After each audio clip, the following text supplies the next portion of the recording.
The first step of doing our DIY cluster lashes is always taping up our eyelid. This is the same lash tape that professional lash techs use if you were to go get professional lash extensions done. You do not need scissors. You're going to take a strip of your lash tape about this long. You just rip it right off, easy peasy. You take your strip of lash tape. You're going to stick it down really close to the base of your lid where your lashes grow out. You're going to lift it up and you're going to tape it up to your eyebrow like this. The main point of taping up our eyelid is to make sure that we can see that waterline. If we can see the waterline, we can make sure we don't get anything in the waterline. Your lashes cannot dip into this pink waterline. If they do, it's gonna hurt or irritate you later. We're using the Crown Lash Kit. This comes with your lashes, your Bond and Seal, your applicator, and your remover. We're going to take the Bond and Seal that comes in the kit. When it comes to cluster lashes, the glue is called Bond and Seal. So it's a duo product. On one side is your Bond, which is your glue.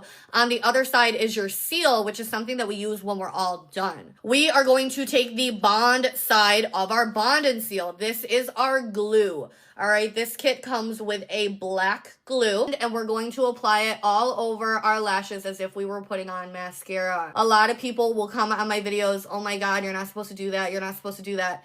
This is the technique that I teach, guys, because if you put your Bond all over your lashes, that means the fake lash is adhered to your real lash from root to tip, which means they're gonna last longer. It also means that they're less likely to like rotate, spin, lift, twist, etc. As long as you're soaking your lashes off properly at the end of every week, this technique will not cause any damage. As you can see, my lashes are very long and healthy. Once you coat your entire lash in the Bond, you're going to let it sit for about 45 seconds to get tacky.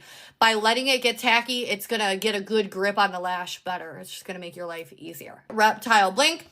We are going to dip our applicator into water every single time we pick up a lash, guys. This is going to prevent the lash from trying to stick to your applicator instead of sticking to your eye. Grab it from the base of the lash like this. That's just going to ensure that you don't accidentally rip your lash. You're going to transfer your lash into your other hand, and now you can grab it by the tip, and we will apply it by the tip. So the outer corner is going to be angled this way, the center is going to be angled up, and the inner corner is going to be angled that way. So what I like to do that makes it easier is tilt my head in the opposite direction, and as I go to the inner corner, I keep tilting my head this way.